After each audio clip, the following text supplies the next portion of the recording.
Okay, these are the 8.3 notes, inverse trigonometric functions, pages 7, 8, and 9. So now we're going to talk about the inverse tangent function. We're going to follow the same steps we did for inverse sine and inverse cosine. This looks a little different. Nothing that should throw you off.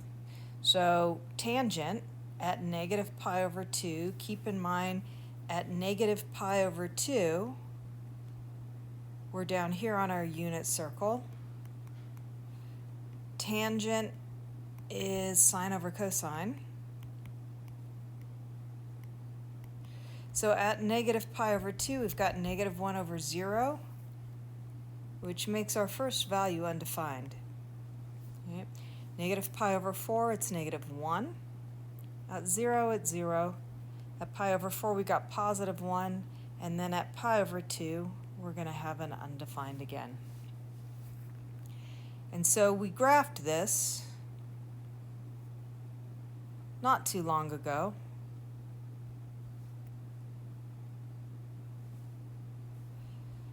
Zero, zero.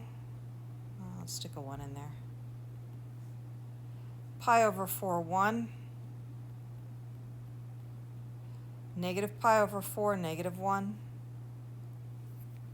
And then asymptotes at pi over 2 and at negative pi over 2. And so our tangent function approaches the asymptote in the positive direction to the right and the negative direction to the left. Is this a one-to-one function? So first off, vertical line test.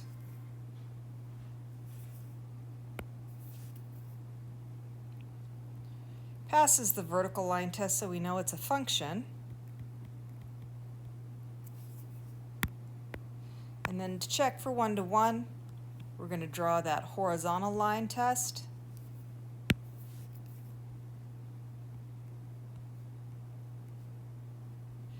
And it passes that horizontal line test. It only hits the function once, no matter where we draw it.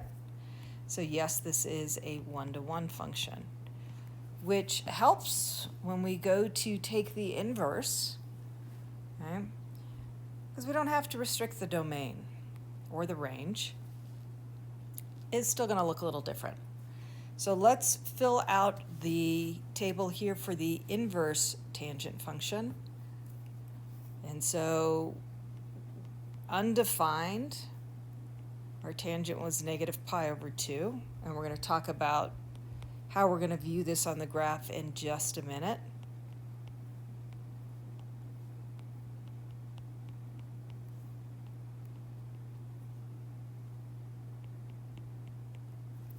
Okay.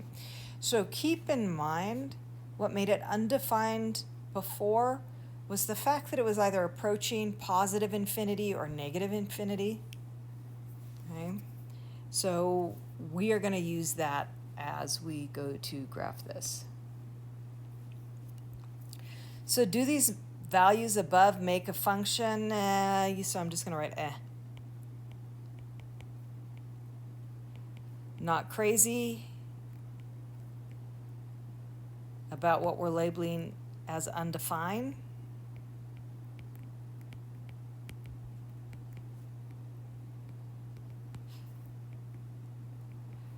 But we know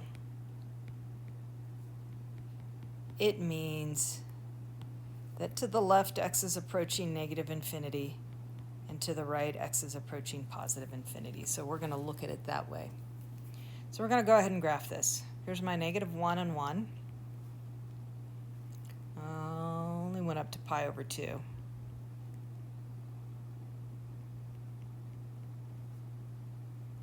So I'm just labeling what we need. Our vertical asymptotes from our tangent graph become our horizontal asymptotes in our inverse tangent graph. At negative 1, I'm at negative pi over 4, 0, 0, 1 pi over 4, and then I know that as x is going towards negative infinity, my function is approaching that negative pi over 2. And as x is going towards positive infinity, my function values are approaching positive pi over 2. So there's the graph of the inverse tangent. Notice that it's already a function. We don't have to restrict anything. So our domain of inverse tangent is negative infinity to infinity.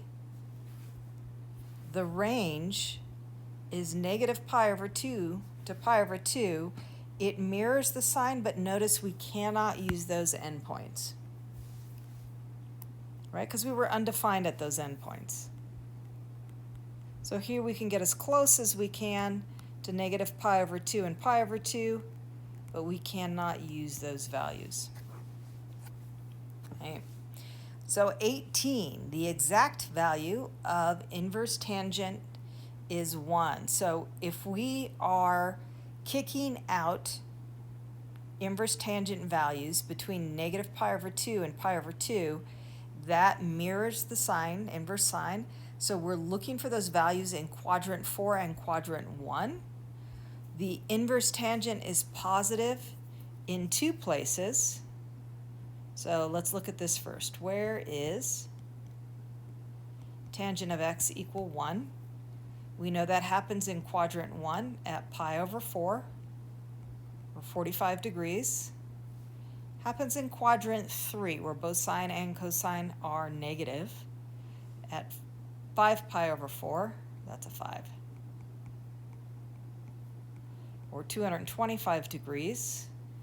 This one is not falling within our acceptable range, so we know that the inverse tangent of 1 is pi over 4, or 45 degrees.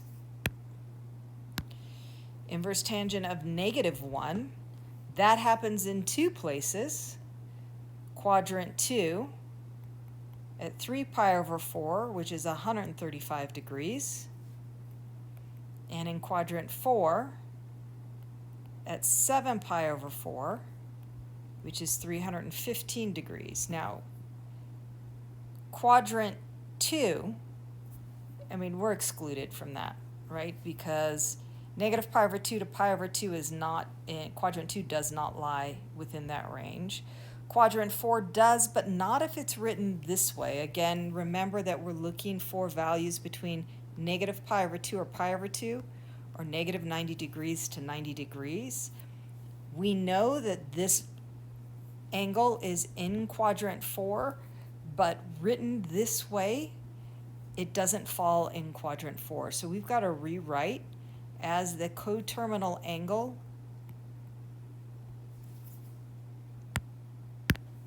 that falls within the acceptable range. So the correct answer here, even though 7 pi over 4 is the right angle, it's got to be written as negative pi over 4 because that falls within the range that we're looking for.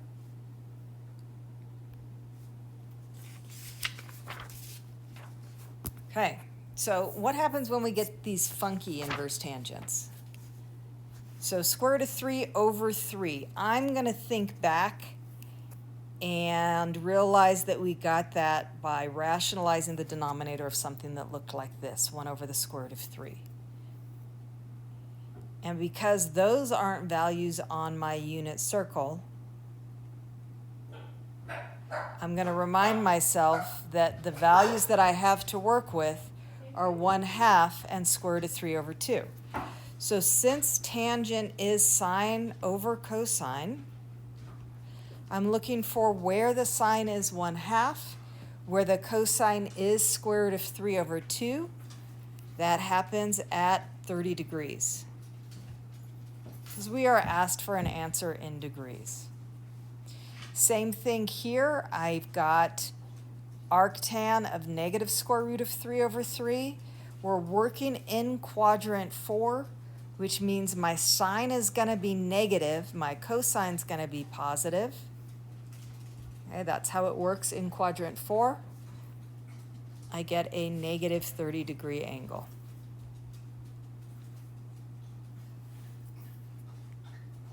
So in Q4, Sine of x is negative, cosine of x is positive, and there we go. Last couple here, inverse tangent is square root of 3. So using the same logic I did before, I know that I'm looking for something that follows this pattern, square root of 3 over 1. So I got square root of 3 over 2, 1 over 2. That happens at 60 degrees, or pi over 3.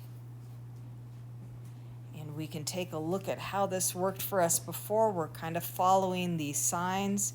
In quadrant 4, the inverse tangent is negative square root of 3.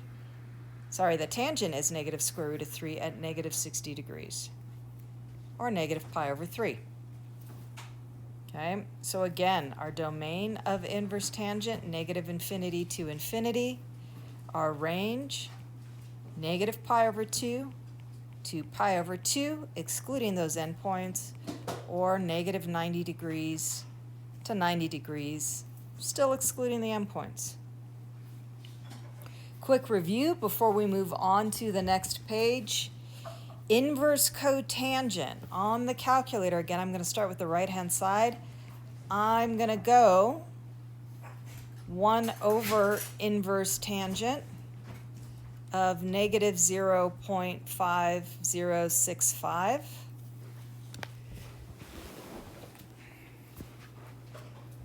On inverse secant, I'm going to go 1 over inverse cosine of 1.2421. And on inverse cosecant, we're looking at 1 over inverse sine of 4.1999.